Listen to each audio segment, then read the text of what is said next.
honour you as men, and just give you your glory because you had your own challenges, we assume, and we just want to share that we are with you.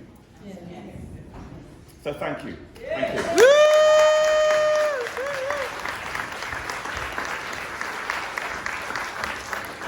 So we're going to start the interactive part of the show now, where you get involved to try to look at alternatives so that we can all learn about how perhaps things could be different.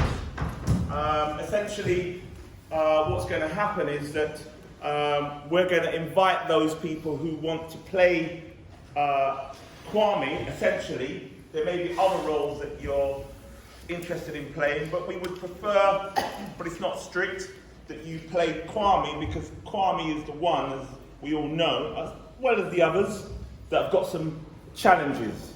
And so essentially what we're asking of you in a fun and playful way is that if you could play Kwame in any of the scenes that you felt that if you were Kwame, if you could do or say something that would bring out a different outcome from what you saw. And then, therefore, it may not lead what happens to Kwame in the end, the journey. So whatever your intervention is, whatever your idea is, whatever the thing that you have an idea to change, what you're essentially doing is trying to interrupt what happens to Kwame at the end. So we value your contribution. There's no right or wrong here. Essentially, everybody does things in a different way, depending on the context that they're in and the situation that is at hand. So we all want to learn a little bit more and raise our game around perhaps what one could do or say if they were in what you saw today. So, before we kick that off, can I be nosy, and particularly the men I'm interested in, to share anything that you were kind of talking about in the moment that you had?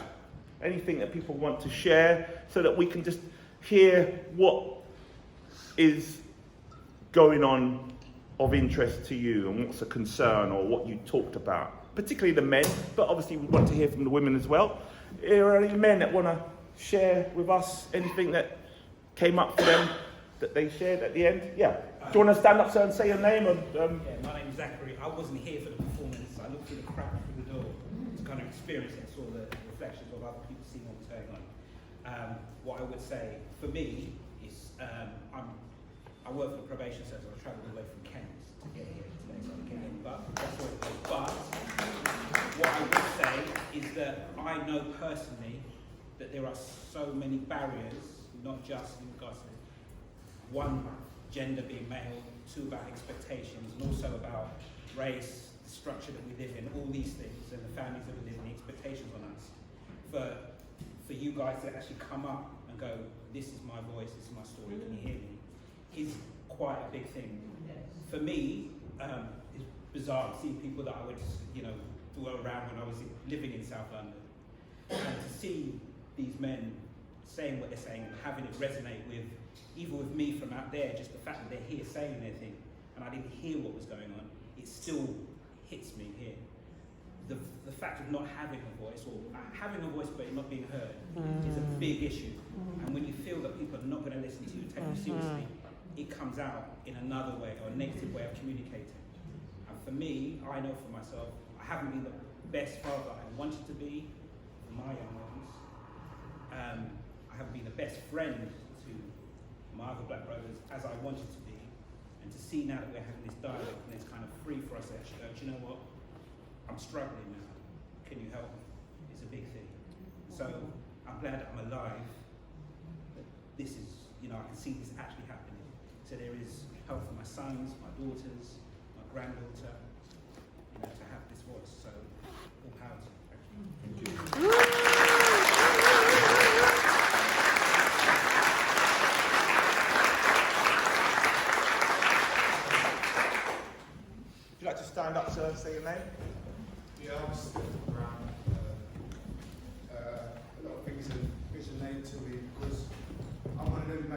going through it at this present moment. I'm part of the, is it Ellen Camden mental health place? I'm actually in there now. I go there every other day because I'm a black man. I had a baby there. Abused as a child from, I was in the children's homes. When I went in the army, I saw my best friends get blown up. And I went to my mum's grave at Christmas and had a breakdown. And a lot of people know me here. I've got an organisation called Stop Our Kids Being Killed on the Street. I take guns and knives off the street. I've seen some terrible things, but I've had a breakdown. So this is great that black men are actually talking about it now. Because I go to these places and I look around and there's a lot of black people in this place. And we don't talk enough about it. So for you to do that, congratulations, because everybody here is listening and every person here can tell a story about what they saw today. So I thank you all for that. Thank you.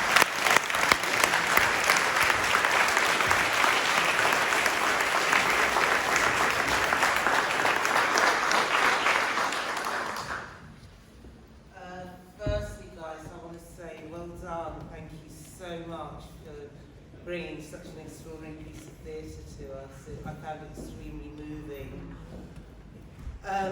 The second thing I want to say is that we are 6 times overrepresented in the mental health system. Why? An answer I think is that we are dealing with institutionalised racism, and it is in every structure within the society. And that's what we're dealing with. When we enter the mental health system, I used to work for Newer Mental Health. I'm an actor, so we would go in to do training with psychiatrists and psychiatric nurses. We tend not to get talking therapies. We tend to get medication. And the other thing is our nervous system is our physiology is different because we come from equatorial climes. Our nervous systems are slower. So when you pile medications on us, it creates a lot of really bad side effects, which adds to our mental health issues. We're not white mice. Exactly. So how do we change this? I'm sorry to do a plug here, guys, but I'm doing a play called Can I Help You at the Omnibus. We're also doing it at the Maudsley, and it is looking at mental health and racism also. It's a 2-hander. If it's okay, I'll leave a little flyer with you. And all we're trying to do is what you're trying to do, to raise awareness about these issues and have Q&A sessions afterwards and talk about them.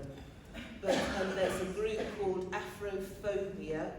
You can find them on Facebook, and they are looking at the racism within the national health system and within the mental health system, and to try and change that and to try and get us more talking therapies as white people get as well. You know, so I just want to, I've got to go now unfortunately, but I really want to commend you, and you know, please let us know when you're doing more. And what I would like to do is get the theatre company I'm working with to invite you guys to come and see our show, if that would be acceptable to you. Absolutely. Thank you.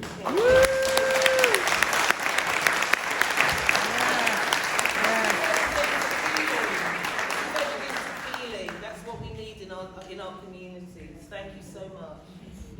Any more men would like to share? You don't have to, but we just wanted to give this space. Do you want to say your name, sir? My name is Anthony, and I work within.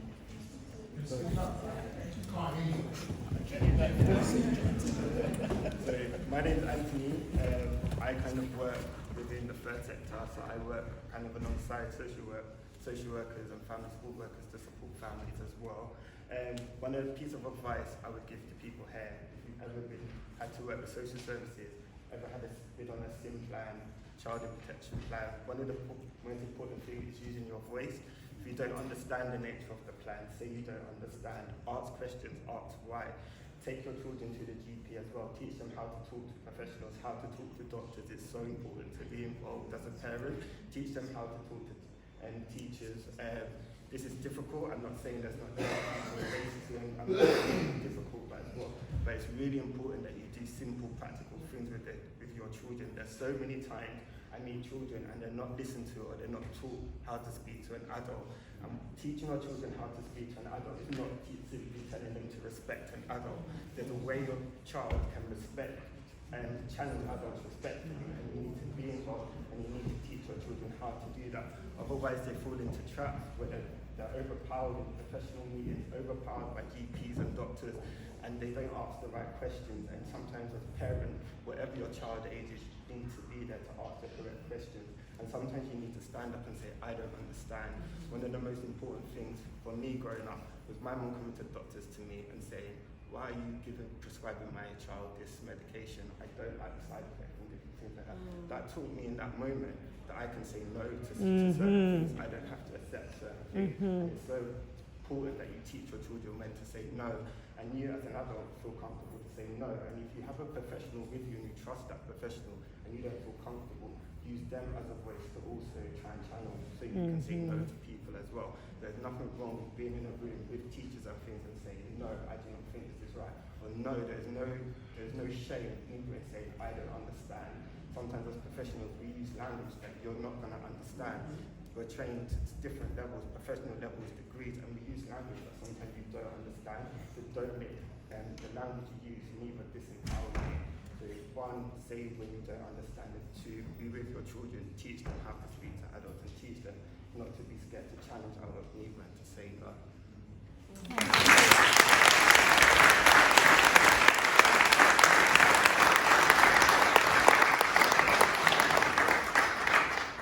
My name is Seymour Francis.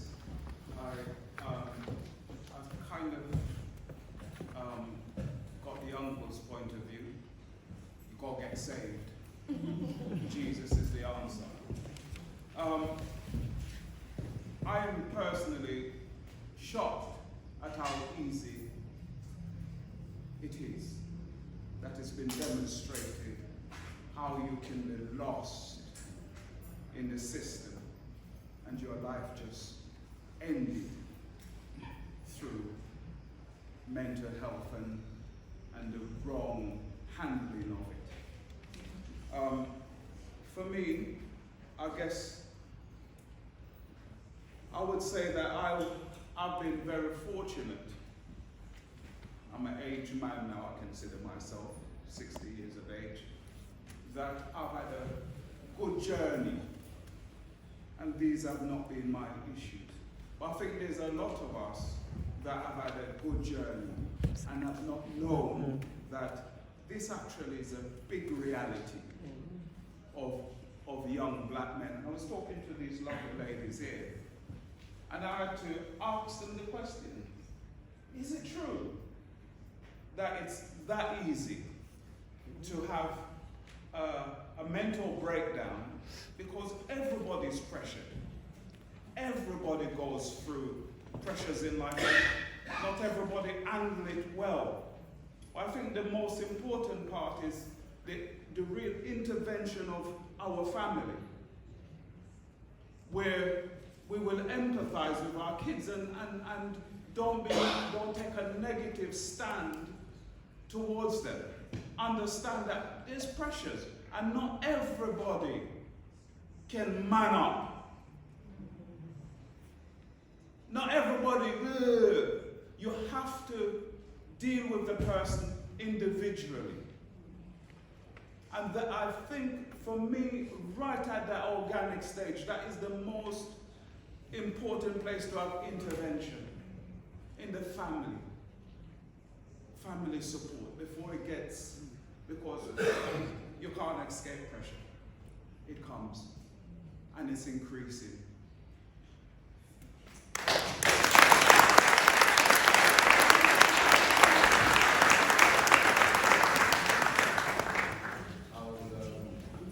Your name, sir?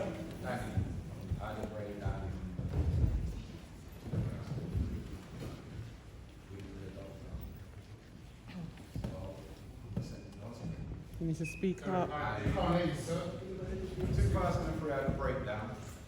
Spoke to the doctor about how I was feeling and was sent to the hospital. From the hospital, I was basically constipated into section. The problem is the word mental health is an umbrella.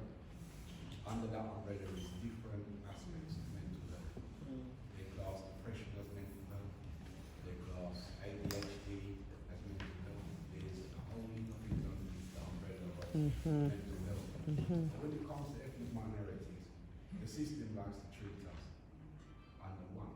When you go to the doctor and you're voicing out your opinions of how you feel, you're aggressive. When you're aggressive, they treat you totally different. And your symptoms are discussed as one, and you're treated as a different person as what is really what's going on with you. When I was in Labour Law Union, I saw a lot of people like me suffering just from depressions or from things in life they're called anger. Most of them was treated the same, locked up in a room, given drugs that was nothing to do with the condition. So until the system changes and looks at people, especially young people, there's a lot of young people that have emotional problems, from social, not full mental illness, but they're all treated with the same emotion. Until that changes within the system, then you're kind of stuck in one place. Either someone with ADHD has emotional problems, and when he has his emotional breakdowns, he's treated differently than someone that has an emotional problem. He's labelled and put into a class and dealt with on that level, which he's not. So until that system changes, yes, it's going to be a long fight, and things like this is quite helpful to make it for other people to understand. When your child's got a problem, your brother's got a problem, or people in your family have a problem, we understand it differently. Because a lot of things play, like Martin said, where sometimes like the older generation, I slap it out to you, move on, rather than really educating ourselves to help our younger ones or those people in the family that really need education. Thank you.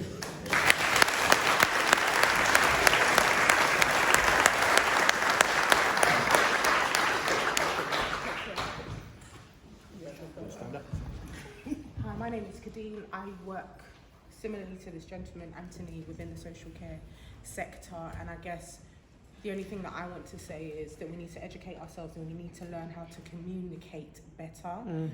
I appreciate that the system is flawed and it is worked in a way that can unfortunately trap us as ethnic minorities. But that being the case, the fact that we live in this system, we need to learn how to navigate it and educate our children to work through it, educate ourselves to be higher ranked within it, to then change it. And I think communication is a key point in that. And I think what we need to recognise that within our communities and within our families is that our response to our children when they face difficulty is to tough it up and fight it out.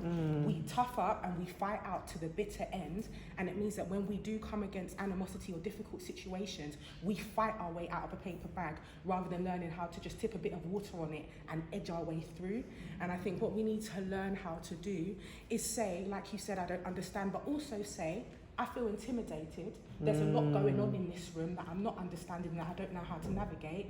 So actually, can we pause until I can get an advocate or someone that can speak on my behalf so that I truly understand what's going on with me, what's going on with my son, what's going on with my daughter. And I think we also need to ensure that when we see that our young people are going through difficulties, and I think one of the conversations we had is it's difficult to differentiate between mental health and just adolescence and angst. It's difficult to differentiate between the two.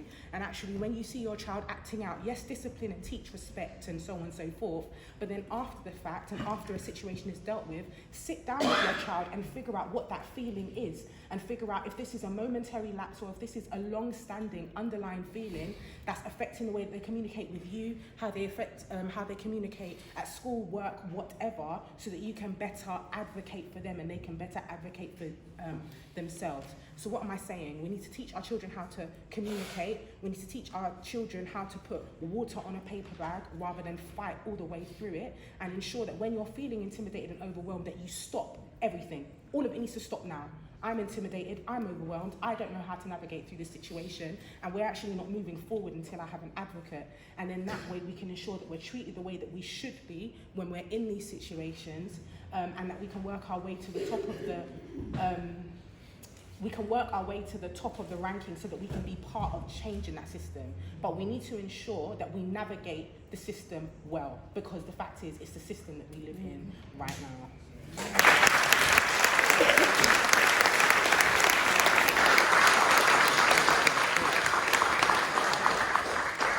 Okay, thank you for those who spoke. You'll get another chance to speak in a moment, but what we're going to do now is the interactive part.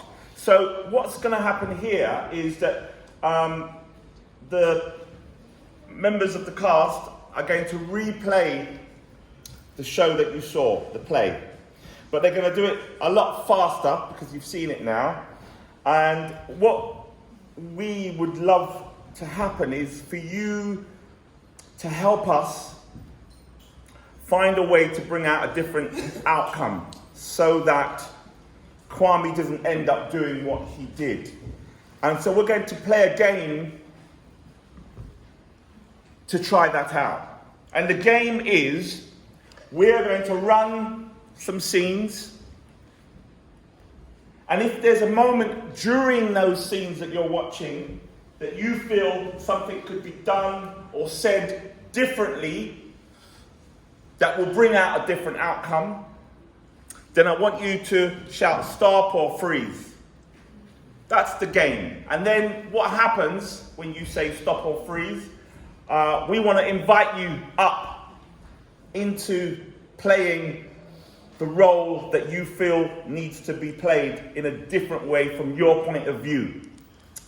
And we're going to rewind that scene that you're now in and play it out with you in it, trying to achieve what you feel needs to be done in order for that outcome to be different. Now, in real life, we know outside, in the real world, it's a whole challenge. Things happen. Different things go on in different contexts. And we've got some contexts that you're all familiar with, I'm assuming here: school, education, mental health,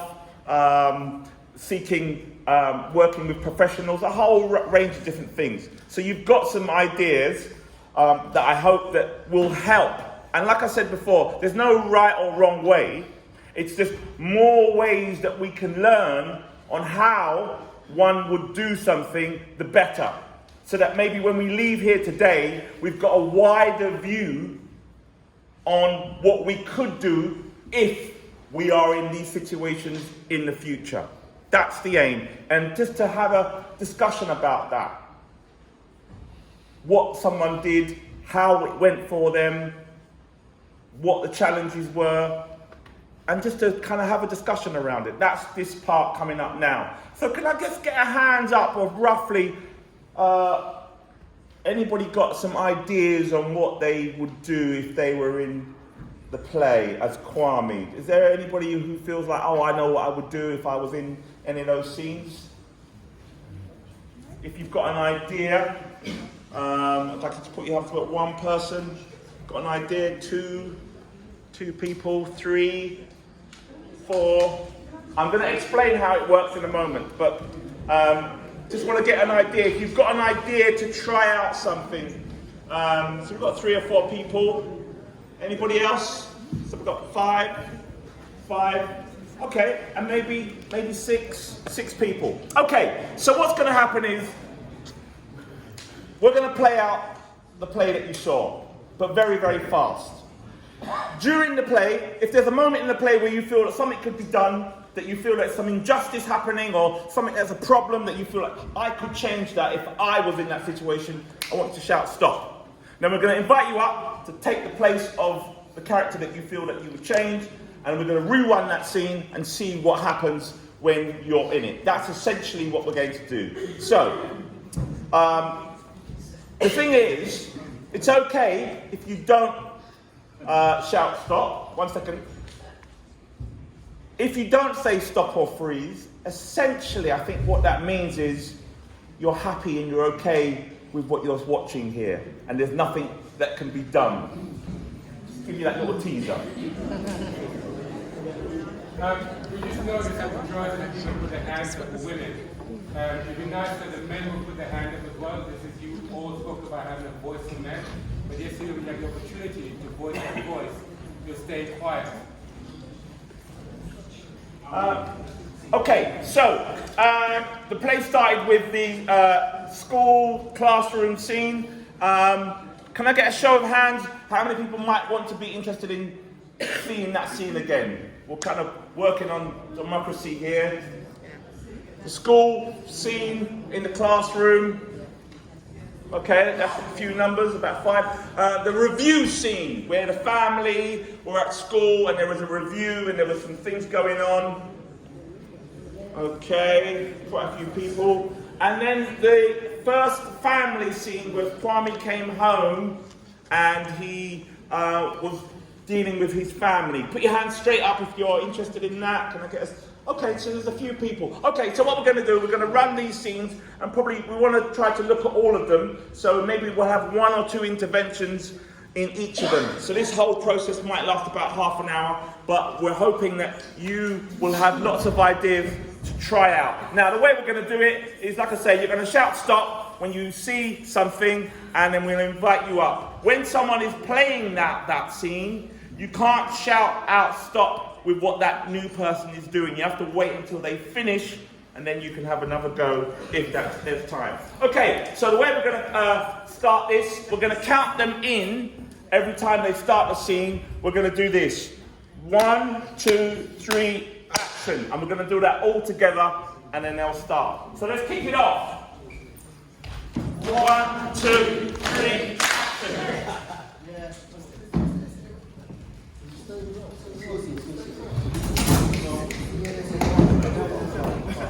Okay, guys, sit down, class, sit down. Guys. Oh my God! Shut down. Right. Jones, Solo, Smith, Brown, Chukwuka.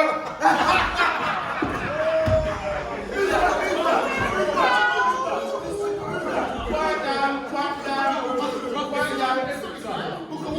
Chukwuka. Stop. Who? Come up. She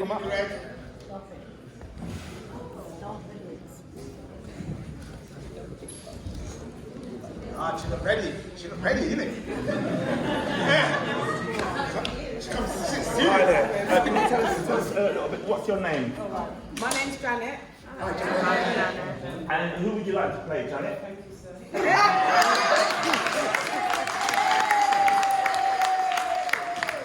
so we've got someone playing the teacher. Remember what our objective is to kind of help Kwame. But we'll see what happens with this new teacher. We're going to start from the top. Is that right, teacher? Yeah, just make up names. Okay, let's count them down. 3, 2, 3, action.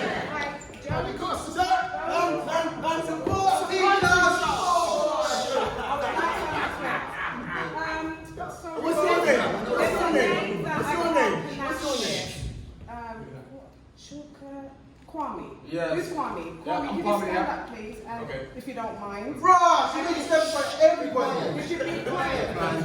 And could you help me pronounce your name? Because I don't think I can. If you can't read,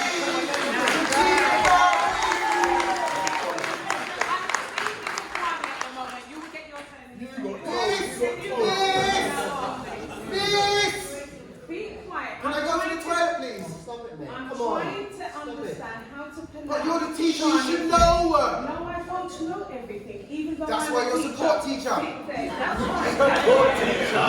Okay, come back to you. How about the old fight then, miss?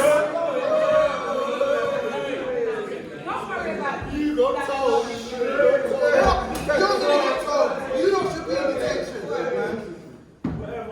Kwame Obinachukwu. Am I pronouncing it right? Yes. Right. Okay.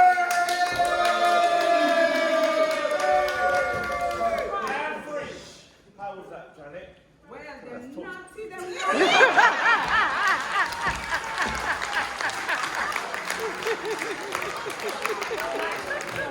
My first thought was, it started there. Yeah. So, not being able to pronounce Kwame's name, and that sometimes as adults, because we feel that we're older, we don't want to say, I don't know. But saying I don't know would have saved all of what we just experienced. Yeah, That's why I like to say stop in the Okay. beginning. Because I felt it was all about the name. Okay. And then the teasing that happened behind it. If I did get a little bit more time, each one of these people has been able to pronounce it. I would have got them to stand up and pronounce Kwame's name, because the laughing that they had behind it, then they would have learned about the respect that we all don't have names that we can pronounce. So what you've done is a really interesting thing, because you've singled out Kwame and you've taken the time to actually learn his name, which is... I'm trying to get the hot stand up here. So that's the positive that what you've done, and he's obviously responded to that. But is there a flip side to what you have done? What's the impact? How does that react? How does the rest of the situation work out? No, I'm just wondering what your intervention was, to really single him out, ask him how his name is pronounced so that everyone can hear it, and then you could tell the class so they could say it correctly, and we need that. And that would have built up the trust, and then obviously the other unruly students would have seen that one eye ramping when I come through the door, and then that helps the students respect you as an individual and know that as an adult, I am not scared to say I do not know everything, and there's something I can learn from each student. Yeah. Can we give Janet a round of applause?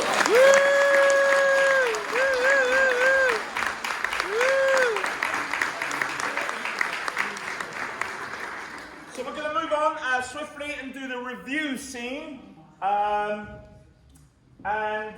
If there's a moment in the review, I know there was somebody else who wanted to have a go, but we're going to move on and try to get through to most of all the scenes. So let's look at the review scene, and if there's a moment in there where you feel that can be done differently or said differently to bring out a different outcome, put your hand up or shout stop, preferably, so that we can hear you. Let's count them down.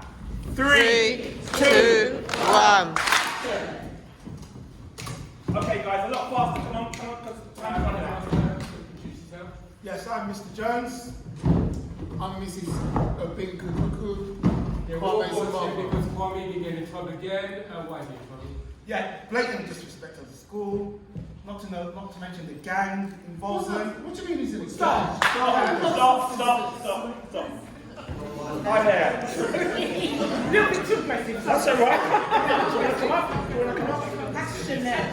Can we give her a round of applause? What's your name? Hi everyone, my name's Heather. Heather, so where do you want to start from, and who would you like to play? The mother. The mother. Because I think we have a voice to Okay, so you can be the mother. Okay, let's count the mother in. 3, 2, 1. Kwame's been brought here because of continuously misbehaving. Is that Yeah, right? yes, blatant disregard of the school rules. Hold on, can we just talk about what the actual situation is? Can you break down for me why we're here? What did Kwame do to bring him here? What were the school rules? He's a bad boy, that's why he's No, here. wait, He's a bad boy. no, you can't let them talk to us like that and tell him that he's a bad But boy. you know he's bad. Excuse me, that's a school situation here because that. No, why get a challenge like that? Exactly. Yeah, okay, Excuse me. I'm trying to get to Excuse a point me. where we can hear why my son is here. Well, and can we what just went read out on. what happened in that day of the class? Yes, so it's a catalogue of incidents Yes. that's been happening over I've the been last. happening in my day. Yes, absolutely. So there's the not complying with school rules, coming to class late, yes, late at the time, smelling of skunk. I believe they call it marijuana. So can I stop you for 1 second? So we will have some. Can I finish? Can I finish? How long has Can I finish? We've never heard it before. But let me finish, and I'll finish you. I want to hear about it. Excuse me. Excuse me, can we You can't interrupt. You have to wait. Can I say, can we keep the message of this happening here because I can see where this is coming from. Yes. Okay, freeze a minute. Freeze. Can I ask your opinion? How's she doing? Is she making any progress? Hands up if you think she's making progress. Hands up. Hands up. 1, 2, 3. Hands up if you disagree that she's not making progress. Hands up if you're not sure. Give you a round of applause. Thank you very much. Thank you. You had an idea, didn't you? Do you want to stand up? Tell us your name.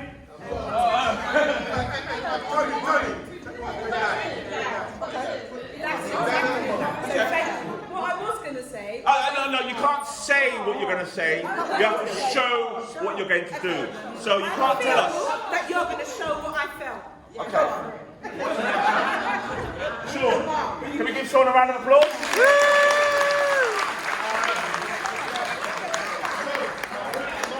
Hang on a minute. Hang on. Sean, who would you like to play?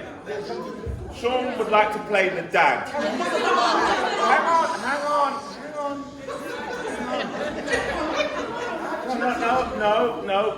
No, we've got one person up. That's enough on the traffic of the stage, otherwise it'd be too populated. Mum, can we have you back, please? We don't want that mum, we want that mum. We've got...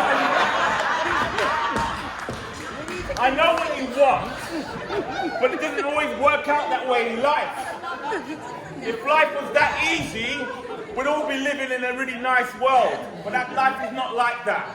Let's count the new dad in. 3, 2, 1.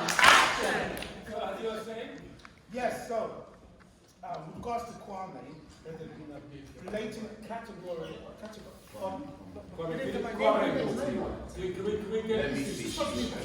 This is very professional. You interrupted. No, you can't pronounce his name. It's Kwame. What's wrong with his name, Kwame? It's okay. Don't worry about that. Okay, let's focus what's at large here. Yes, I thought I was saying before I was rudely interrupted.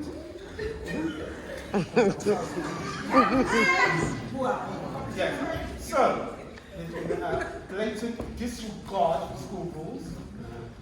There's been the after-school fights, which will probably bringing the school's name into disrepute. Can I ask you why this is the first time I'm hearing it? Letters were sent home to you. Telephone calls were sent home to you. I've not received any of these letters. Yes, I will get back to you on that. We have sent you emails, and I will get back to you on that. But we talk about the situation right now. Yes, so, Just freeze. Is the new dad making progress? Yes. You're all saying yes. Let's carry on. Yes, I'm just collecting my phones. Yeah, so the after-school gang fights. He's not a gang, he's a crew. The smoking of marijuana. Excuse me. Can I stop you there? You asked for a list of what's been happening. Yeah, but I've heard enough of a list. No, the list hasn't finished, so I beg you to sit down and be quiet. The list hasn't finished yet. It hasn't finished, thank you. It's sexist behavior towards female teens. The list goes on. Can we have the council, please? Excuse me, can I ask this person I will give you a moment to talk to me. No, you're not going to give me a chance to talk. Yes. You're going to make me talk now.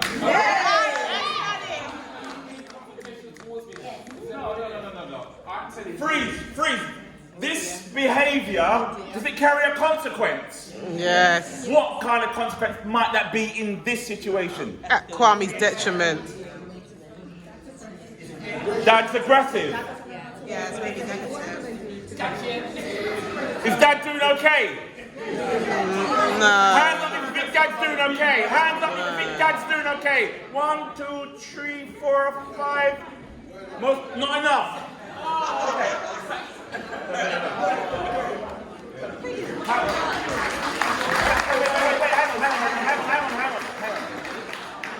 Talk to us about this. What's going on here for you? What is it like? It's a character assassination of my son. I know my son better than these people. Yes. So I'm not going to allow them to dictate who and what my son is. Sure. And that's really powerful for you to do that. But are you thinking about the consequences? On how you're seen by... Does it matter? It does matter, but to be totally honest with you, Yeah. with this kind of kangaroo court, I'm probably walking my son out of this school right now anyway. and looking for something to take him somewhere else, which is going to change his environment. Because this environment is obviously not helping. Hostile. Is it easy to take your child out and think, right, we're going to go to a new school and it's all going to be fine? Is that really easy? I know it can be done, but that's definitely an option, yes? I've done it with one of my kids. She's in her 3rd school, so I've done it. Okay. Yeah. So I know how it can be done. So essentially, what you're saying is you won't allow yourself to sit through this kangaroo court and you want to object. What I'm saying is that with all of these points, they're going to be lost by the time they go down this line, that line, and then back to, for me to have a chance to say on what he said, and then what he said, it sounds like a setup. I just want to sort of pause the situation and say, okay, let me address this person, then I'll address that person, then we can come to some. And if that's not the way that they do that formal business in here, what can you do to really help that situation? Well, the only thing that I could actually do is let my family remain calm. Yes. Probably make some notes and then come back to them after that. Okay. Yeah. Can we give him a round of applause?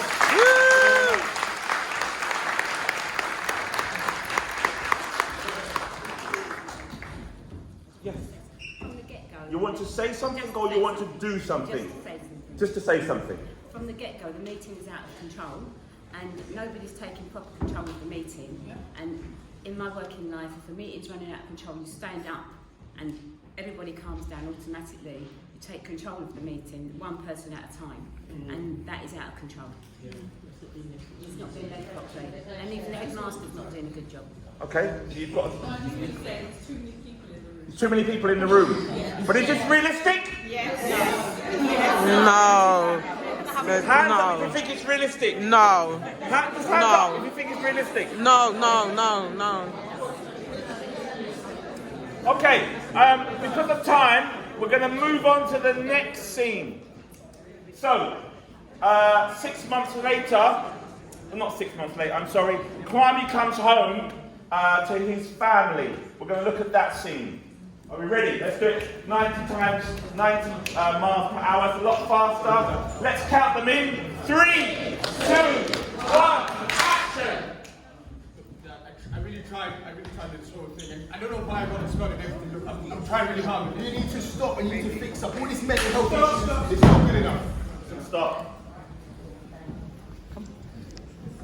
Remind us of your name again, sir. My name is Zachary. I didn't see the scene, but I see what's going on. You see what's going on? You want to play the dad? Yes. Of course.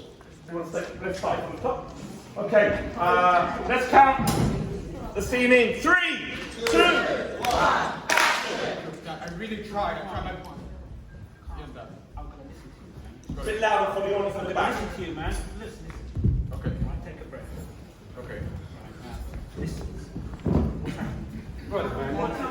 One thing going on there, man. That boy's always getting in trouble. What happened to you? Yeah, see, this is exactly it. Come on. This is I exactly tried though. Listen, hold on. No, you come on. Listen, what we're going to do. No, come on. We've all got Yes, my nephew. you know what? Hello. We're going to let's find No. out. First of all, what's your question? The problem is that boy is always getting in trouble. Exactly. Because you're not even that high down on him. Okay. Give me some beats, you'll be alright. So let's see what we can do now. So let's look what You tried this many times. but let me have one more go. We're worth one more time, right? Listen. So listen. What's your name? Your brother.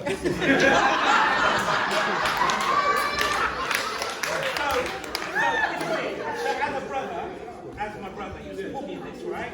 Well, let's see how far you go. Let's see. Let's see how far you go. What's the story? Look, I've been stressing up in school and everything, and the kid bullying me about my name and everything. It's too Let me tell you something. You guys, we're spending so much time on that boy. Look at this one down here. Look at this one down here. Look at this one. This is your other son. Because you spend so much time on this boy here. This boy, look at that one. This was mad. Freeze! Is there any progress? No. You know the progress is. How is this for you? You know what? Because Can we hear what he's got to say? listen, I didn't see the scene because I was outside, so I haven't seen the play. But my plan was to get Kwame to have a voice. I didn't know his brother was my brother. I also didn't know that the boy was on the floor that was one of mine. I'm not saying this is stereotypical interaction with Kwame here. And if I knew this was my son, we'd be on Streatham Common walking. And then we walk, and it would just be me and him and my other son, and we'll work something out. And then I come back to my brother, who's obviously very frustrated, and say, listen, we've got to work something out. So come and meet me down at the park, let's see what we can work out. And then we come back and do it. Let's give him a round of applause. Thank you.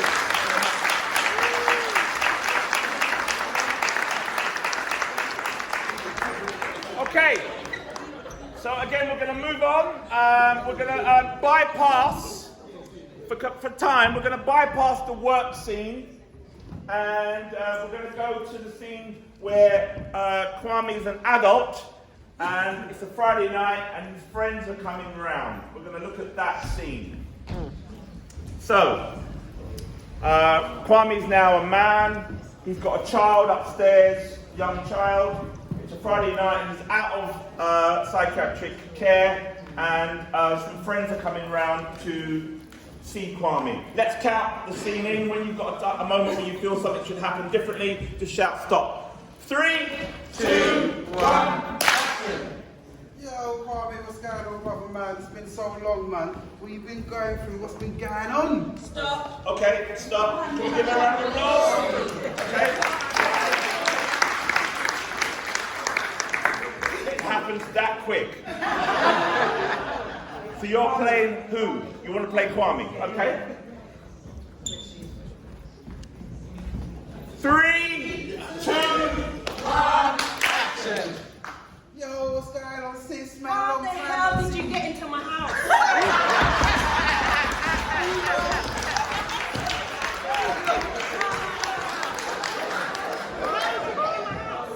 As you know, from back in the day, man knows how to get through your back door. Yeah, what's going on? You're See? right, yeah? See, look, he can find his hair. I need to stop. No, he can find his hair as well. While I'm managing his hair. You don't say no, man. That's how we roll. My daughter is upstairs. Make sure. That's cool. That's calm. Bless me.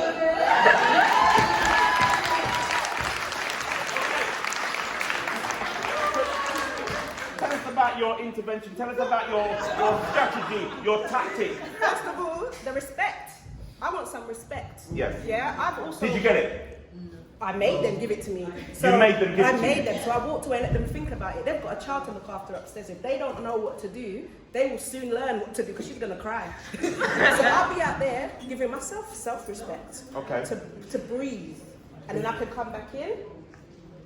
But they hadn't started smoking yet, so Sure. they would have had to thought about my child as well the same way I did. So your tactic and your tactic and your strategy, does it come with a cost or not? It could do, but I'm not too far away, so I can be observant. So, for example, if they did start smoking and I wasn't here, then obviously there could be consequences there. But I'm not too far away to do that. But I've removed myself. Sure. Yeah. How many other people might do that in a situation like that? Remove themselves. Can we get hands up if you would do that? Yeah. There's no right or wrong, but we're just looking at alternatives. Got a few hands that might follow that decision. I find it really interesting that you feel that you can remove pressure. Pressure, someone said earlier on that pressure will always come. So you can remove yourself from the pressure, you can't always remove the pressure. So if the pressure is 3 times the one that was there, you're less likely to achieve the result of removing that pressure. So you remove yourself and then start again. Okay. That's how I see Can we give a round of applause? Thank you very much.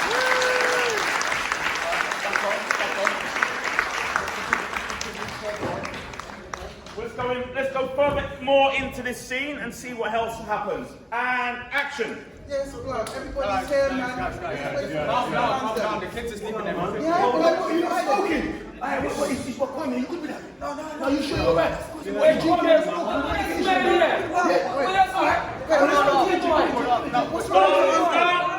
Stop. Thank you, madam. We'll give her a round of applause.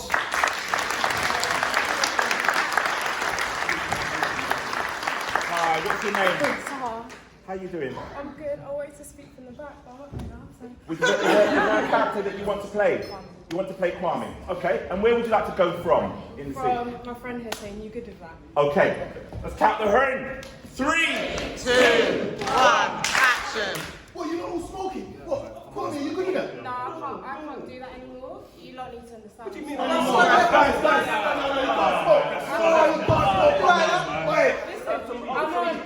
on medication now, so I can't. No, it's fine. It's not fine. It's fine. It's fine. What, we're not going out tonight? Wait, don't look like it's talk Trust me. Step out, please. Look.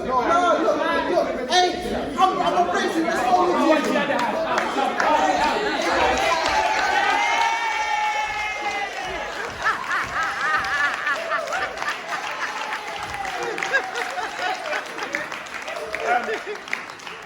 Now, sometimes in a game, people bend the rules. Well, you know, in terms of playing games, there are always rules in the game. Now, the way that you played Kwame, you played him in a way that you had a very clear decision that he's not going to smoke. And I just wonder whether sometimes, in order to get a solution, sometimes we can just be what we want to be, but in reality of the real character that we know of Kwame, would that really happen? Would Kwame go no to his friends and I'm not going to smoke anymore, based on the journey of the character? Because you're coming in with a magical kind of solution to say, oh no, I'm not going to smoke anymore. No, I was thinking more, Kwame needs support and he needs to know how to get that support well. So it wasn't to say to his friends, leave, I don't want friends anymore. It's that I need to do this now and I need you to support me in this way. So I can't be smoking and drinking and I've got a baby in the house. Sure.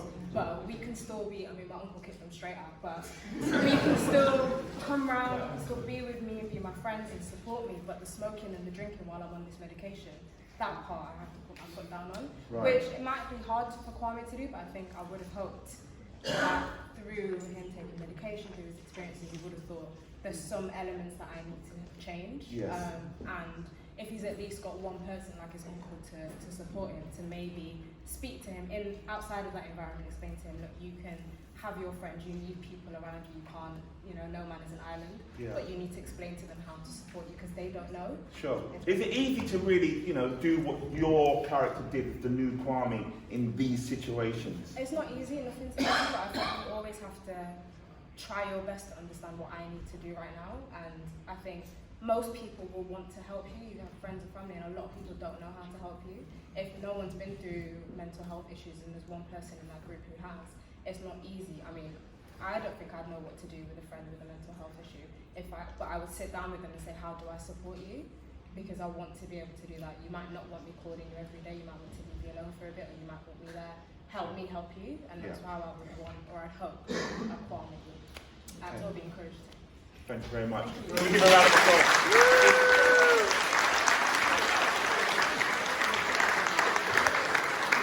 Okay, so we're going to carry on. I think we're going to go to the scene. What happens next? Kwame goes out for a night out with some friends, and they're coming out of a nightclub, I think, if I understand.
I'm going to make a big assumption here. You're happy with this. Well, no one came up to change it. Can I ask why do you think perhaps people have got a hesitation, or why no one's up here? Just shout out some things. Shout out some things. People feel that's what they would do when the police. Okay, what else? What else can we hear? What do you think about why people haven't come up? Institutionalized ways now in the sort of environment that they've landed themselves in. Yes, they do. Okay, can we hear your opinion? They have a control, because what happens is that mob and group mentality takes over, the anger takes over. But unfortunately, there was nobody in that group that had a reasonable sense to say, you know what, guys, let's calm down. It's the police. We know their assumptions, but let's not feed into, because I didn't want to be in the middle of all those guys. Can we hear some other ideas of or assumptions why people felt that it's difficult to come up and deal with this scene? Can you speak a little bit louder? So adding on to what this lady said, is that if you was to take one of their characters, you've got two responsibilities. You've got calming down your group of friends and then dealing with the situation, like what's the circumstances with my friend, why have you arrested him, where you taking him, etc. So you've got two issues to manage, and I think that's maybe why if you have one issue to manage, it would be easier. And it seems like if your friends are not on the same level as you like being concerned about where you're taking my friend, what you're doing with him, why you're taking him, it's hard to manage a group of rowdy men and deal with the information that I need to gather, so I can draw you up on that information that you give me as well when I get to the station myself. Right. Okay, thank you. Somebody else had. Somebody else? Yes. The amount of people over there, one person, this is what happens a lot in communities and society. People don't want to be the odd one out. You know, you might see something happening, you might want to intervene, but you've got a lot against you. So whoever went up there to be the person to try and calm the group down would have ended up having the group come back on them, and I think that's a lot of the time what stops people from being that person. Well, no, it doesn't stop me, but Yes. a lot of people. Okay, let's hear this gentleman. I would have liked to have said stop, but the reason I didn't do it is because I'm not educated enough. No. Wait a minute. The thing is, the police have always behaved that way towards black people, especially young black men. All black people? Most black people, I would say, in my experience anyway. The thing that we don't really have a grasp on is what our rights are, where it concerns the law. Now, a policeman turning up, simply because there's a lot of guys coming out of a nightclub, you know, everybody does that. But if they don't know that he's not really allowed to mess with them, simply because he's a police officer, he's in a uniform, they have rights, civil rights, you know, and it's the civil rights that you need to use to defend yourself against the police.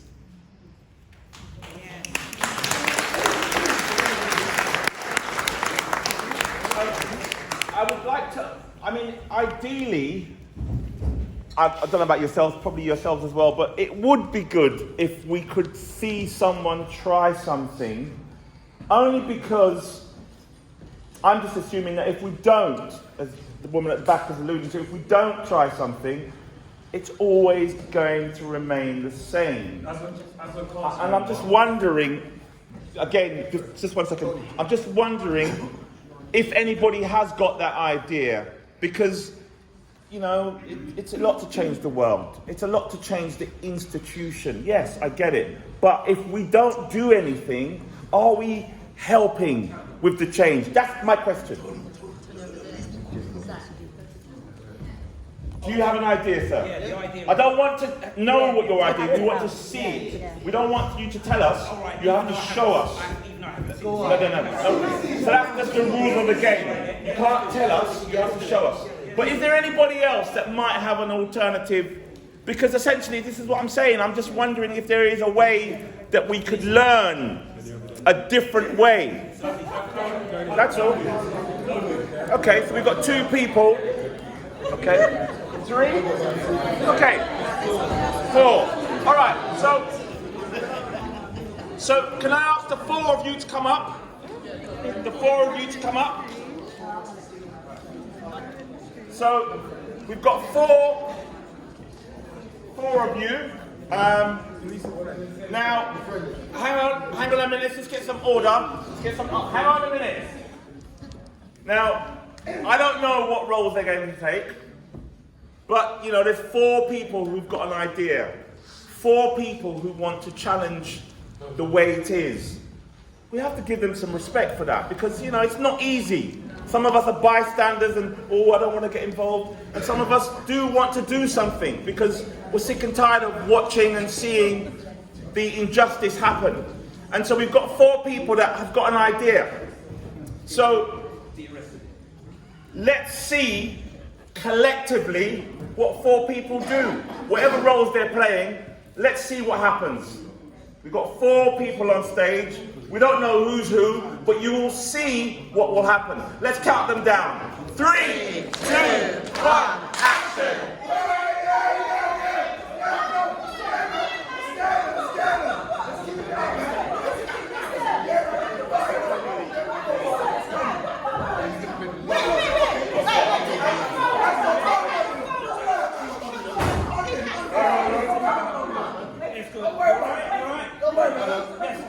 You can't touch an officer.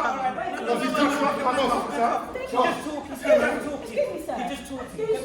What's your name? 1 minute, please. When I get your name, I'll give you my name. 1 minute, please. 1 minute. He's cheeky. 1 minute. They're all black. They're all black. I like this. Stay quiet. Stay quiet.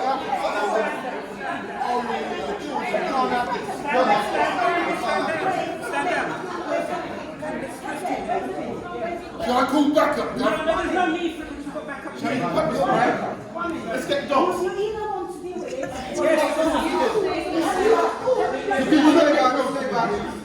I smell drums. Listen. I smell drums.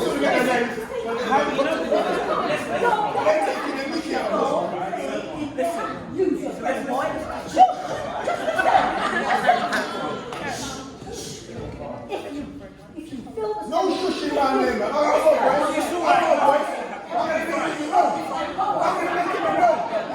Government, he's got a tattoo. Yeah, go.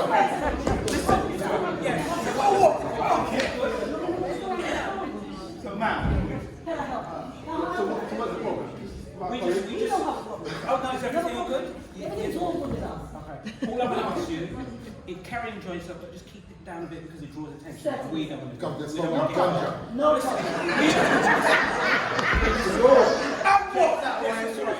please, don't touch me. Do not touch me. You can find that police. Touch me.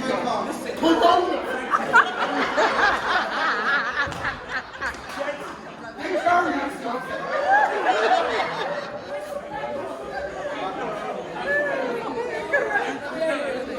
okay, just give a round of applause.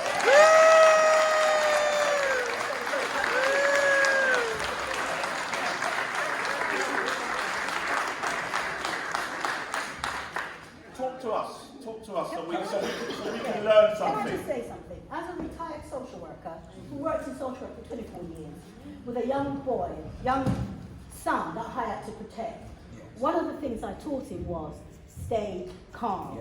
When the policeman comes, stay calm. You answer his question calmly and you stay calm. You be clear and you stay calm. And I have to say, that kept him out of trouble. I said, do not rile up, argue, fuss, argue with them, because the moment you give them a reason, they want it anyway, right? So they've got a preconceived idea of how you're going to behave. And the moment you fit the stereotype, that gives them justification to fulfill what they want to do. So I told my son, you stay calm, you answer the officer, you show respect. If he's not respecting you, you're going to have to say, officer, I'm listening to you, I'm showing you respect, please, you know. And all I can say, it worked for my son. Okay, it worked for your son. Can anybody give a view and opinion on what we just heard? I agree. Because sometimes we buy into what they expect of us. And we're angry. We're angry that they've stopped us in the first place. We're angry that they're stereotyping us. But sometimes we have to look beneath that or above that even and say, we know the stereotype you come with. I'm going to show you a different person. I'm going to show you the person that you're not expecting, and I'm not going to give you the result that you are looking for. Any other views and opinions? Can I say? No, hang on a minute. Hang on. Yeah, I taught my son exactly the same thing, and I said, if you have a problem, take their badge number and write a letter of complaint. Your power is in your ability to complain and not get annoyed and expect them to try and make you angry. Have that expectation and don't rise to it. And it's worked. Madam here. Excuse me. I'm of a similar view. I've given my boys cards that teach them their rights. She's giving her boys cards that teach them their rights. Their rights. They know their rights. The police should stop them. They're not scared, and I've always told them to remain polite and dignified and always take their number. Yeah? Similarly, if I'm on the street and I see a policeman stopping a black man or a young boy, I go over and I offer help. If the policeman gets rude towards me, I say to him, I will pay your salary. You work for me. And that's it.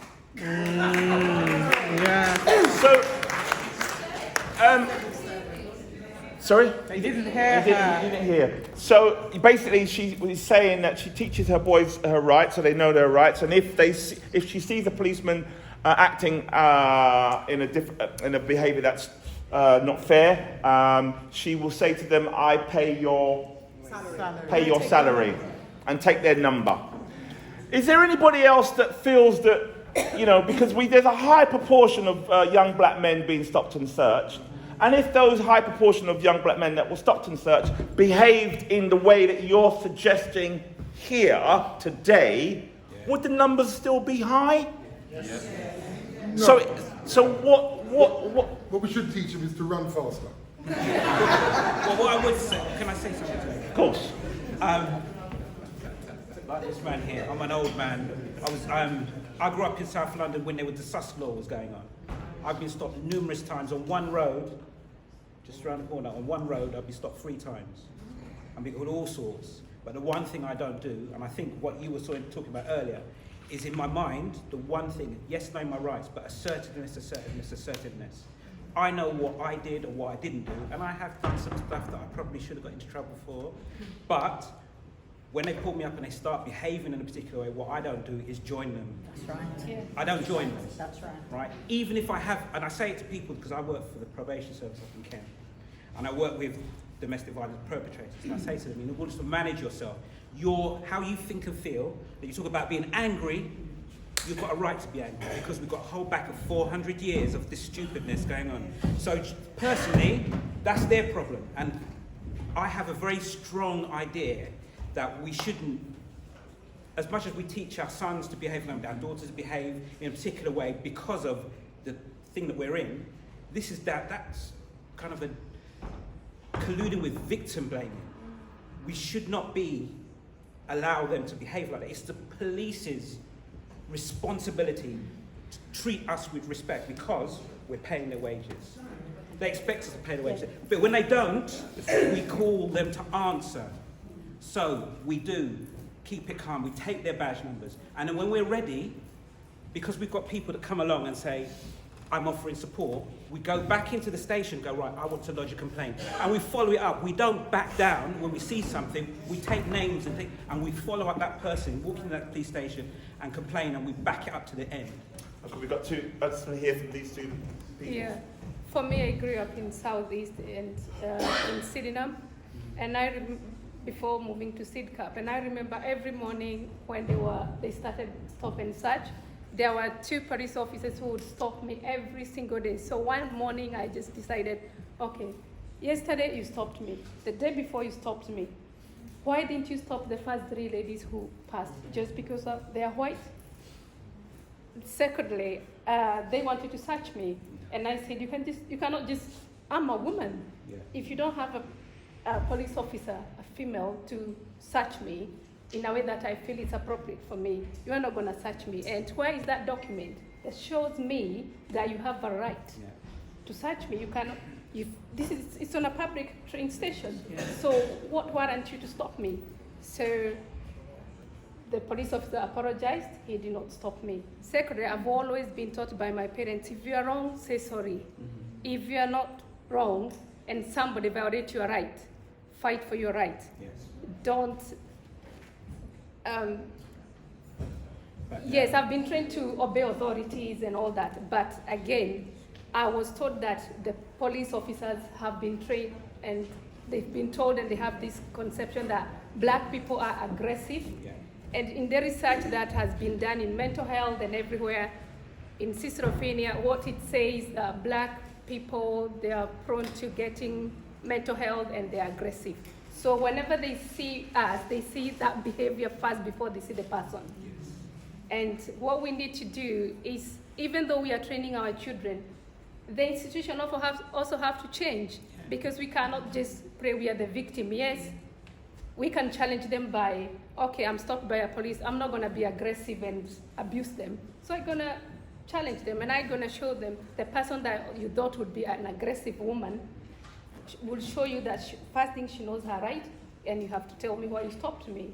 So they have, this government, the system have to change to understand and to incorporate the diversity, whether it's in mental health. From the GP, they need to change. The primary care where people go when they have mental health, they need to change. As we change, the institution also have to change. Thank you. And finally.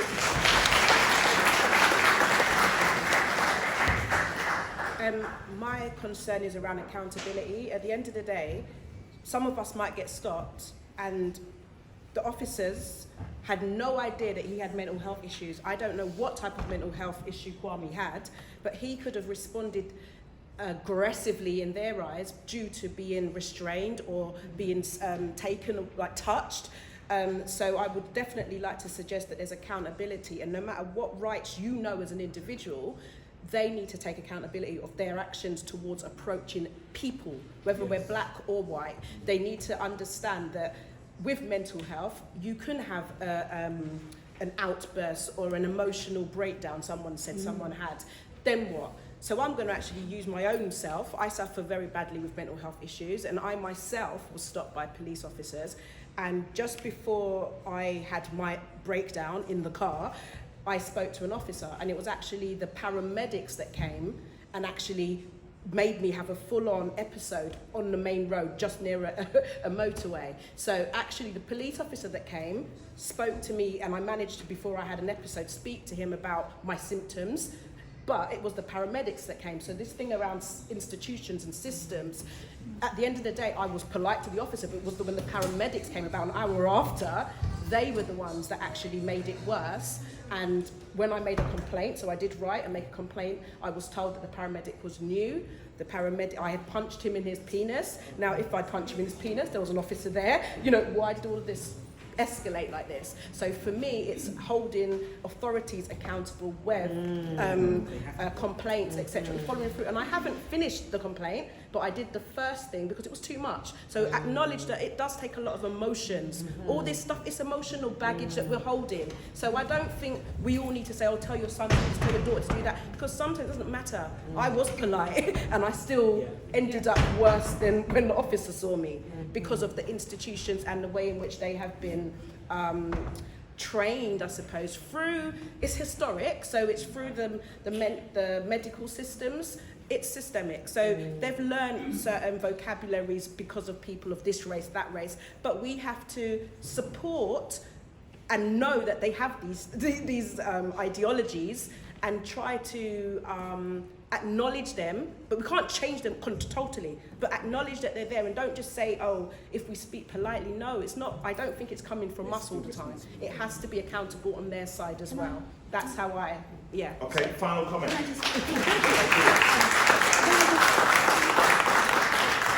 I just say, I believe it's a combination of everything, because just speak so people I believe it's a combination of everything, because I've been in meetings and parents who are really aggressive are the ones who we are more likely to say, we need to take this action, we need to do this, we need to do that. And a parent who is more engaging, listening, presenting herself, say I'm going to bring my solicitor, say, I know my rights, is able to communicate in that meeting effectively, because that's how the system is. We don't have control over, okay, 1 minute please. We don't have control over the system, but we have control about how we navigate that system, how we present ourselves in that system. Then you're extenuating it, because basically what you're saying is the system is right to discriminate. The system is wrong, but I still have to find a way to overcome this system. Yes. I would also like to say I've worked quite a long time in social services as well, and what I found because I was both a practitioner and a client, as you want to call it, I saw it from both angles. And what I found was the authority that was the power that was in the room. There was, when people are aggressive, you said you was aggressive, we're passionate. It's not aggression. So maybe the side of the professionals need to understand trauma-based work. And it's coming from trauma. So where it might seem aggressive to some, it's passion. And I worked with, sorry, just going to quickly finish. I worked with borderline personality disorder clients, and they keep going in the loop in the hospitals. Whoever's been in the hospitals know that you go to these meetings and you're so frustrated, passionate, but they see it as aggression. You're back on it for another 6 months. So this kept happening to this person. So I sat with them and I listened to her. And I was like, why did these psychiatrists keep seeing this in you? What it was her passion. So I helped her write a letter about her passion. So when she went in that space, she didn't speak. She gave the voice through the letter. So they didn't see any visuals. They just heard now through the words. So that's, and I... Can we give them a round of applause for saying that?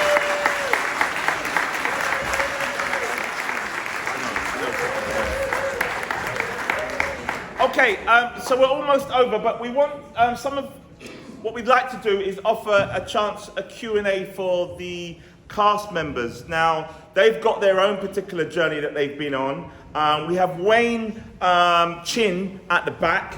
Now, Wayne particularly has got a table out there with his photographs. Now, Wayne is currently homeless, and what he's got in terms of his resources, he's got these photographs where he's taken pictures of the places that he slept whilst being homeless. So if you could support him in any way, please go and visit his table before you leave, and have a look at some of the pictures that he's selling. We also want to introduce you to all of the cast members, because they've all been on a journey. We've got our youngest member, Kwame Kwaku, who's... Kwame, talking of their character, who is 17 years old.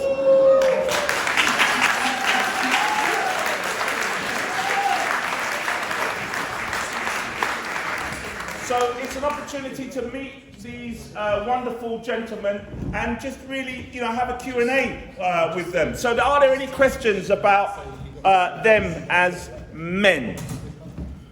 Any questions? Have you all experienced mental health issues? Yes. Well, some of us. All of you, or just who has? At some point. If you don't mind, can you elaborate? Wayne, I'm not speaking on behalf of Wayne, but Wayne told me, if anybody wants to know about Wayne's situation, Wayne has tried to kill himself several times. And since joining the project, that has reduced, but it's still an issue for Wayne.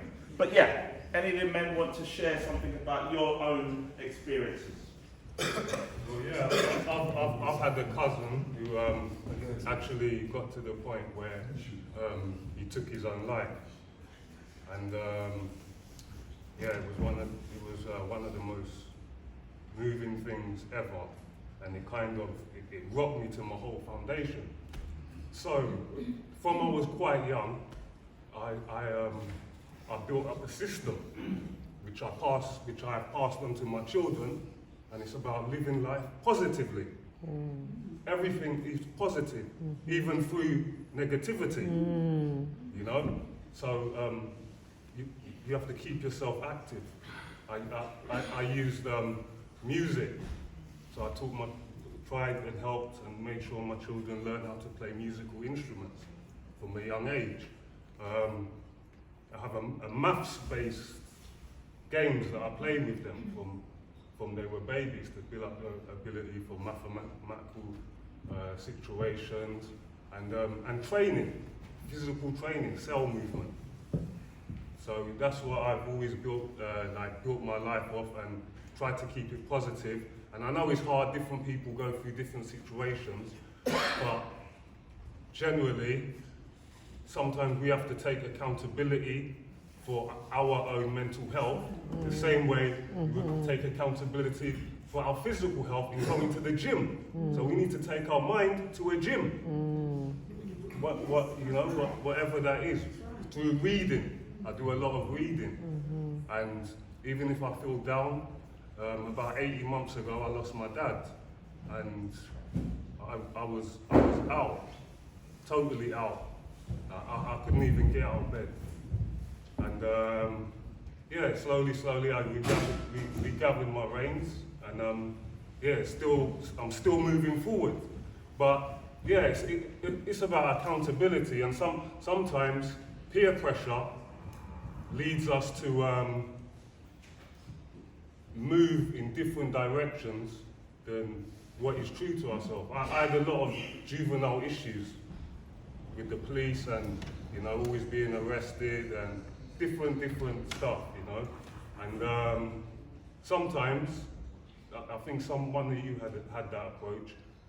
You need to, not that you're pushing people out of your life, but you need to set up a wall to say, all right, this is my structure for life. When I get home from work or I get home from college, this hour or this hour and a half, I'm going to do this. No phone call can make you come between them. There was another thing I'd done, which I think is really helpful, and it's kind of pushed my children forward, is that I think a couple of them are in the back now, actually. No television. No television at all. Maybe on weekends they can watch television, but otherwise, and I was very lucky to have the support from their mother. Communication, talk, maybe I'm not the most expressive and communicative person, but we do talk things out. Thank you. Thank you.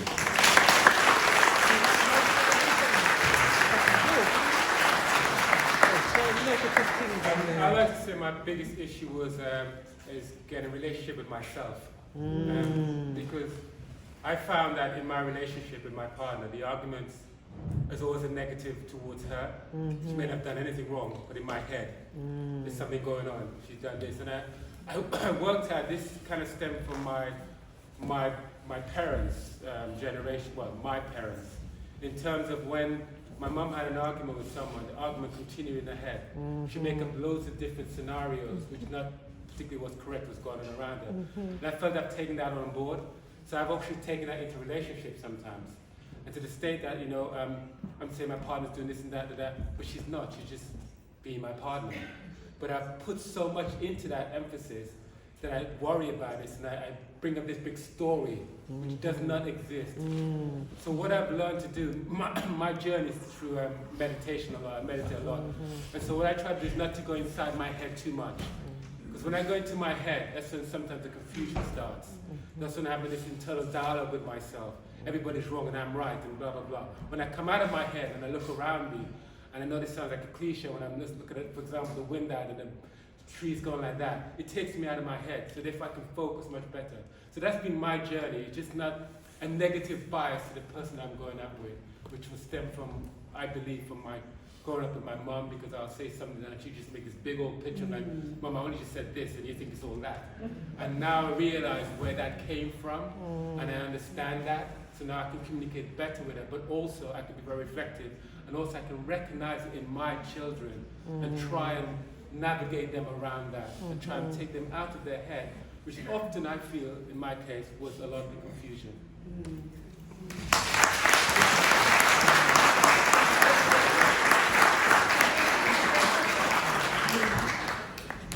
yes, we all suffer. My friends, colleagues, they don't know.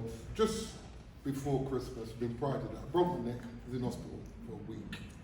Guys, you know, funny just kind of come out, so I'm just moving around. But prior to this, I was suffering inside. I had so much issues, couldn't talk to no one. Not that I couldn't, because my name is Danny. And I can't make people know I'm vulnerable. And this is the truth. So this happened last week, so how it really was. Really sad. So much going on, I'm not going to go into what it was. But I'm trying to rehabilitate myself, waiting on the system to give me physiotherapy. It's not happening. So I've gone swimming in the recreation, I've gone in the sauna, they're talking to the guys, and the man says to me, Danny, what's wrong, man? You're not yourself. I said, no, I'm cool, man, I'm cool. I was on the verge. I said, I'm cool, man, I'm cool. Continue that same day, his brother, just by chance, said, Danny, what's wrong, man? I turned around to him, I said, hey, and I let out. I haven't cried since last year, February the 9th, when my nephew died. And that day, I cried. It all came out. Letting him know how I felt, what was going on, how low I felt. Didn't even feel like getting out of the house, didn't feel like coming. I said, I'm sick, and I was here, and my family, and brother's not well, my mum's not well, and I've got no strength in me, I've got no strength in nothing. And the man hugged me, my brethren, hugged me. And I couldn't talk. I mean, when I said I couldn't talk to nobody knew what I was going under. I mean, I felt like I was dying. I felt like I did want to smoke crack. I felt like I wanted to do something reckless. And I offloaded him, and let me tell you, it was like 10 stones lifted off my shoulder, just by talking to this brother. And he says, Danny, this is how you've got to address this. Talk to this person. Sit down and express yourself. Did that. And then later on that evening, about 10 o'clock, he called me. So about an hour after, he called me up and said, you know, brother, I love you. I actually love you. You're my friend and I love you. And we don't tell each other, our brothers and our sisters, that we literally do care for them. We'll see them and think everything's okay, but it isn't. And he called me up and told me that he loved me. I felt so good. And then the next day, kept on calling, is everything okay? And I ended up talking to the person that I needed to talk to. And all the time our wires were crossed because we wasn't communicating. So I was going off on the negative, and they was going off on the negative, and everything was just hunky, you know, just all confused. So if we are as brothers, I mean, me getting up and talking to you and telling you what's going on is a big shame for me. My name is Danny Dazzler. I mean, I do them things. You know what I'm saying?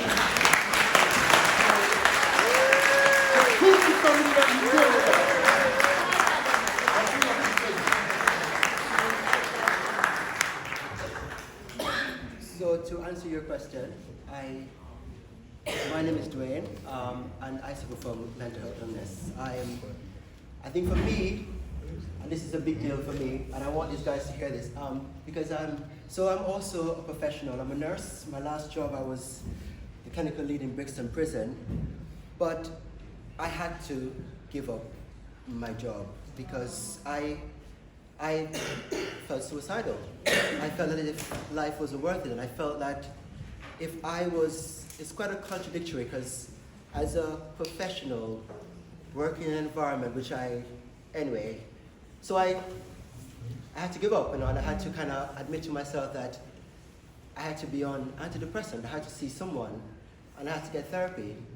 The irony is that for years I was telling people what they needed to do, but I wasn't. But I wanted to put it a step further. The reason why I suffer from mental health is because I'm a gay black man living in a society where most of you people, or most of the people who look like me and you, don't accept me. Most people in this room might look at me and say, it's ironic, because I was telling my husband today that I was struggling to come to this group. And it's that because I was worried that my colleagues here wouldn't support me because I'd never been in a group where a majority of them are straight. And I'm thinking, you know, fuck it. I'm gonna have to do something because if I'm gonna mental health,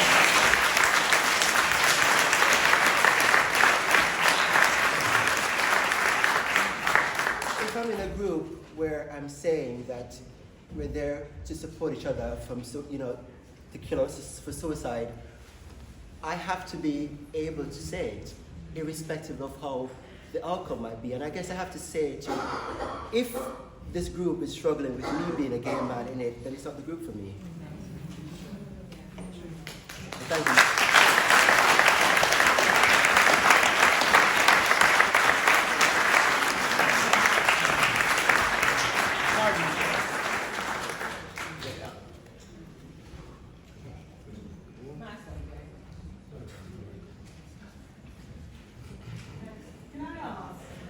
So as a result of this group, have you learned to talk to each other more as black men? And if so, what lessons can you give us so we can then take that out to the wider black men's side?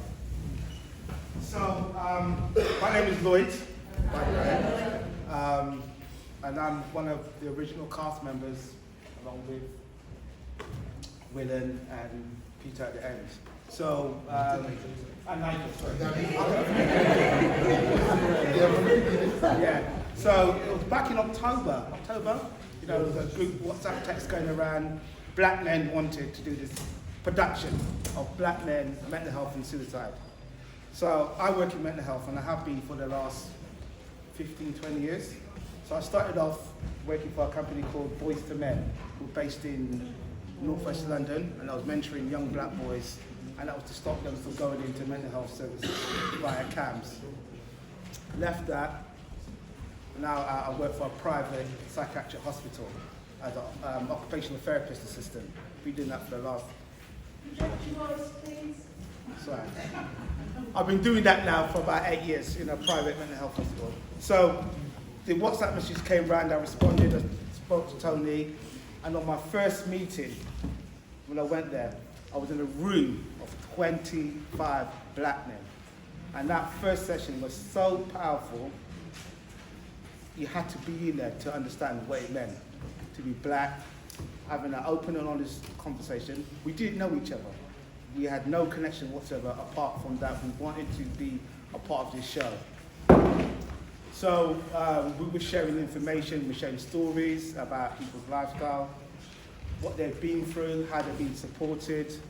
So what we did, we meet every Monday, and we continue to meet that every Monday, and we use that as a kind of, as a group therapy. So we go, we talk, we support one another, we send each other positive affirmations and messages.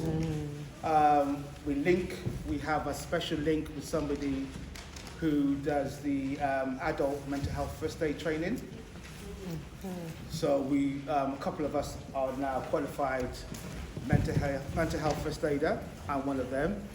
And also, quite a few of us, we attend, I'm one of them, we attend a black men counselling therapy group every Wednesday for about an hour and a half in the evening, and we just, in there, and we just lay it all out. Myself and Willen, we attend, and that's how we support one another. What was the other part of your question? So how then do we take those lessons and then sort of enable us to help our black men? Can I say something? In these courses, one thing I'm very much aware, we don't know what we don't know. I mean, many of us are here because we're here for a purpose. But sometimes you need to, in order to support, I always say, like, go back to giving the nod. You know, back in the days when you see another brother or another sister, you give the nod. That nod is gone. I would say start there. I would say start with something very simple. You go home, you have a discussion with your kids, your cousin, your sister, your brother, whatever, and you spread the word that way. That's the only way you can do it, because I think sometimes we live in a situation where we want somebody to follow. We need totems, we need this, we need that. But we can make the positive step within ourselves, because the I is before the we. So start with I, see what you can do. I mean, we're doing stuff like going to counseling and so forth, but you all can do the same things. There's so much information out there. You know, and as I said, if you're stepping out there, even if you just, you know, how to call somebody you haven't spoken to for ages, and you tell them you love them, something simple as that. Have a conversation with that person, because it all, sooner or later, the connected energy will start swirling, and it get bigger and bigger and bigger. At the moment, you don't need leaders. You are your own leaders. You're all your own gods within you. Search for that godliness within you. That's what I believe. And I think that's the way we can become more open and more honest towards each other as a race of people. But for me, it's as human beings. As for me, because when I'm in a room of black people, I don't see black people, I see human beings. That's who I start from. So that's my, hope that helps, but that's where I'm coming from. And look, you also need to look at the language that people use. So I'm one that's like, I don't like the term mental health. I would rather people say emotional well-being difficulties, you know, and building up resilient factors, you know, having that support network, having a person that you can phone and talk to. 17-year-old hasn't spoken. Oh. Yeah. Sorry. Quaco. I introduce you to Quaco. Right. I am the youngest for the Black Men's Mental Health thing, and it's weird how it started because I saw the invitation on Eventbrite, and I thought it was going to be like just a one drop-in thing and just go out. I didn't actually think I was actually going to stay in there for longer than I thought because so my parents divorced when I was young, and I've never really had an actual male role model to look up to. So it's really genuinely really good to actually have a group of black men to actually look up to and support and genuinely support you whenever they can, because we even have a whole group chat and like we just try to like keep up with each other as well. And I think something like this kind of thing is we don't get to see it every day as well. And I'm really happy that actually a lot of people have been able to come and watch it as well. So actually, thank you guys for coming in. Yeah. And just on that note, just to say that I don't know, and it's thank you guys. Just thank you guys.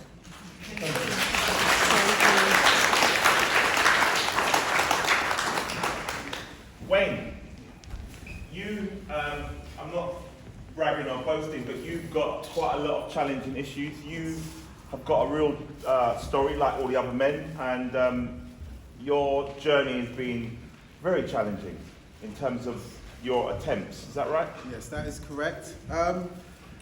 I don't know really where to start in terms of anxiety, depression, or feeling about suicide. I couldn't tell you the point where it was this day at this time which I realized, oh, I've had enough of actually being on this planet. People may say, why would you get to that point? I'm 43. Like a lot of people, lived and born here all my life. I've applied myself to the rules and tried to do everything, as our parents would say, by the rule. And then you get to a point in your professional career where things start to unravel. You don't understand trauma, but it starts creeping up on you. For me, I was in a place where you could have been my child, my mother, my brother. I still would have felt like taking my own life. I spent 3 years in Lambeth on the streets, wandering around, still do.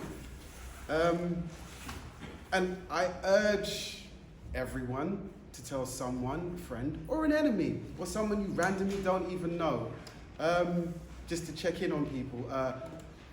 In terms of how can you help someone who's in that situation, who feels like they're going through suicide, some people need someone just to be in their presence, not necessarily speak, but just have another sentient being beside them. Some people, yes, do want to be spoken to. Other people need to vent. There's no one way to resolve the situation. It's just like urging people to just, I don't know, every so often, every 2-3 days, take a step back and be nice to someone. If you see a young black person or an old black person, you know, if you see that they may be in some sort of stress, some of us don't like to the approach of attention of having help. I'm aware of this, but some of us do. yeah, I've basically been homeless for the last 3 years, just living on the streets of Lambeth. Got interested in putting everything and anything up my nose, as long as I would escape myself in terms of what I'm facing. I don't know, has anyone got a question that they'd like to ask me about being depressed or suffering from anxiety? Because I do have a PhD in depression. I use cynicism and sarcasm to fight through my own personal problems. When I first met Tony, wherever Tony's gone to, when I first met Tony and I heard about this group, I was actually homeless. I mean, like, now I'm in between sofa surfing and I've kind of like work in a hostel, etc. But we would have these sessions where everyone comes in, but I would have slept outside just down the road. The way that the world has treated me in that time, I kind of like went into myself, so to speak. But being part of this group has helped me, along with like going to rehabilitation, and those of you who know about Lorraine Hewitt House, has helped me, like, I've been clean for quite some time now, and to me quite some time is 2.5 weeks. I know to some people that's nothing.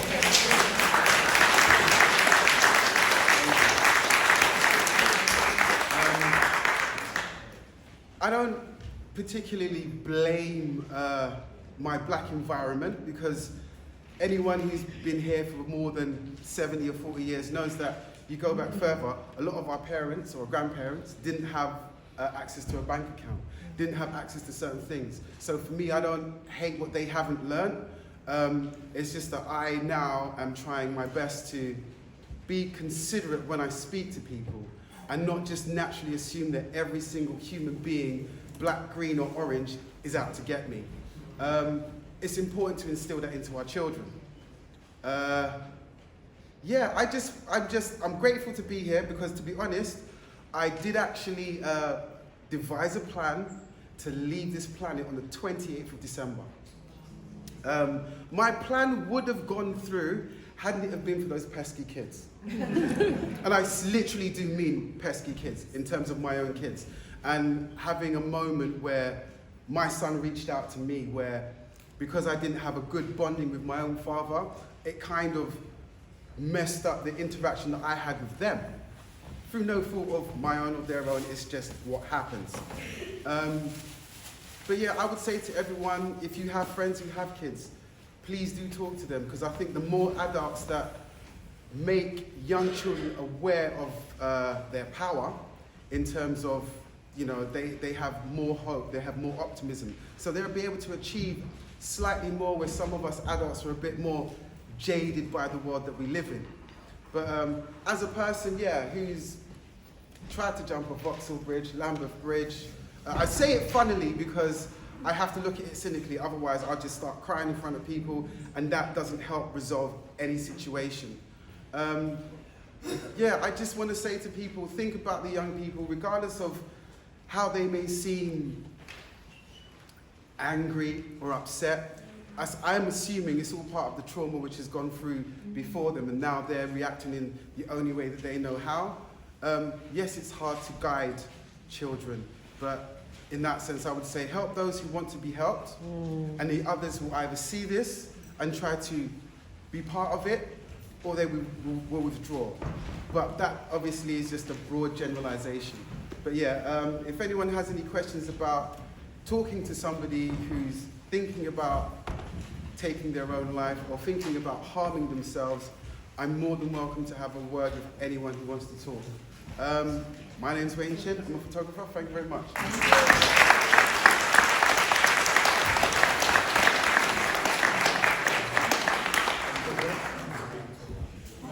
Guys, we'd just like to give Tony a big round of applause on his left.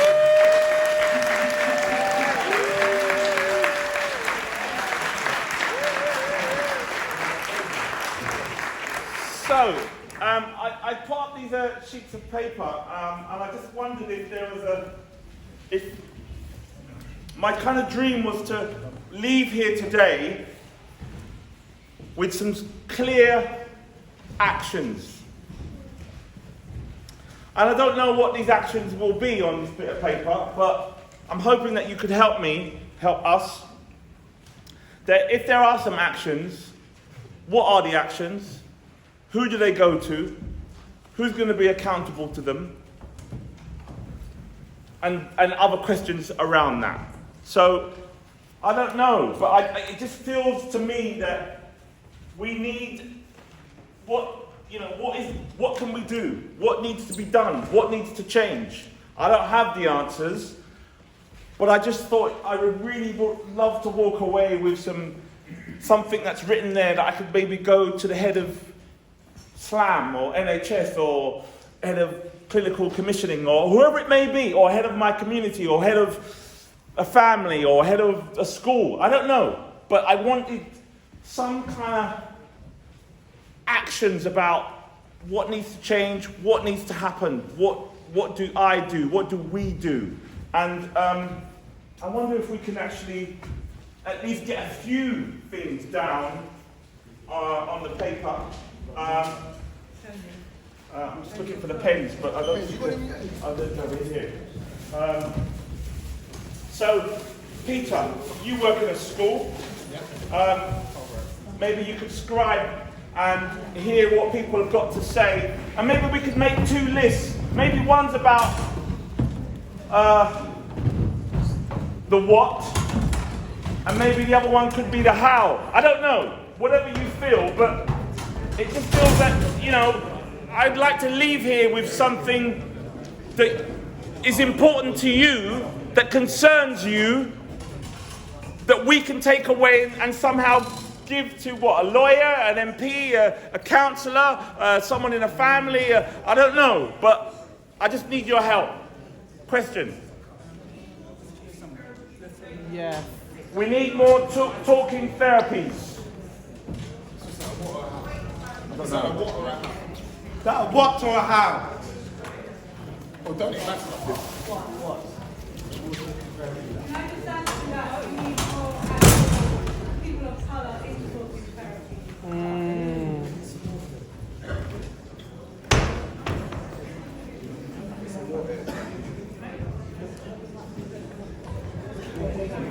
Anything else? What about how can we progress?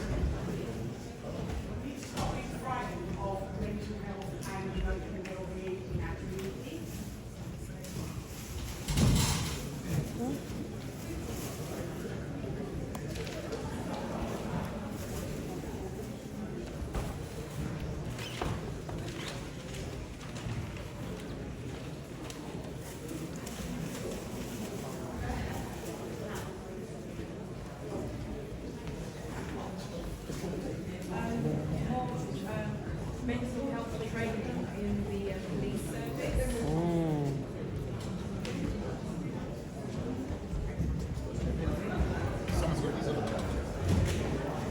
Come on, more. Anything else? I'm coming down. You mean how to recognize mental health? How to recognize mental health? Yeah. Because some people might want it broken down. Well, training is training, so mental health training, everything has to do with mental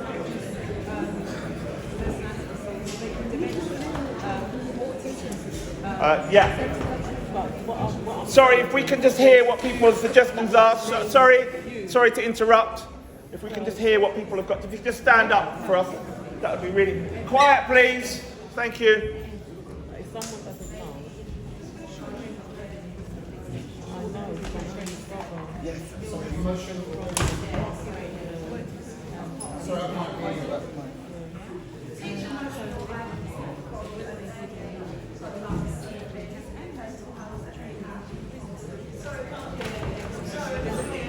Is that in home or